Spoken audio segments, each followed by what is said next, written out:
এমন বেহাল অবস্থা নীলফামারীর ডোমার চিলহাটি সড়কের। যানবাহন চলাচল কিংবা হালকা বাতাসে ধুলোর আস্তরে ঢেকে পড়ছে পুরো এলাকা।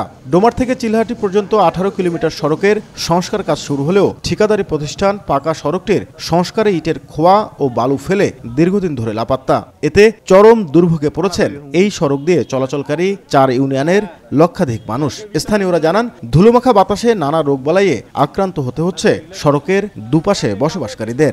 আমরা রাস্তায় নেমেছি, আমাদের একটাই দাবি যে এই রাস্তাটি যেন দ্রুত সংস্কার উপযোগী করে এবং রাস্তা চলাচল উপযোগী করে। আমাদের এই রাস্তা দিয়ে কোনো গাড়ি ঘোড়া গেলে আমরা কোনো ব্যক্তিকে চিনতে পারি না যে এই ব্যক্তিটা কে।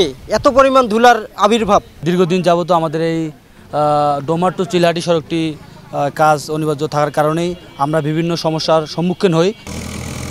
1 বছর আগে রাস্তার সংস্কার কাজ শুরু করলেও কাজ অসমাপ্ত রেখেই গা ঢাকা দিয়েছে ঠিকাদার। দ্রুত সড়কটির কাজ শেষ করার দাবি স্থানীয়দের। ডোমার থেকে যারা সাদাবাবুরা রাস্তা দিয়ে যাচ্ছে তারা কিন্তু ফেরার সময় লালবাবু হয়ে ফিরে যাচ্ছে।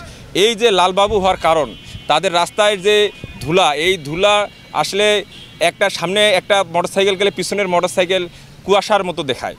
এই সমস্যা থেকে আমরা যদি সমাধান না পাই তাহলে আমাদের এই এলাকার মানুষ, সাধারণ মানুষ, আমরা যারা ভুক্তভোগী জনগণ আছি তারা কিন্তু আমরা আগামীতে এর থেকেও কঠোর আন্দোলনে আমরা নেমে পড়ব।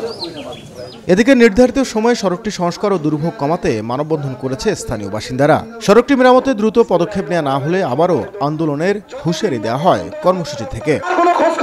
নাজমুল ইসলাম নিশাত, সময় সংবাদ, ডোমার, নীলফামারী।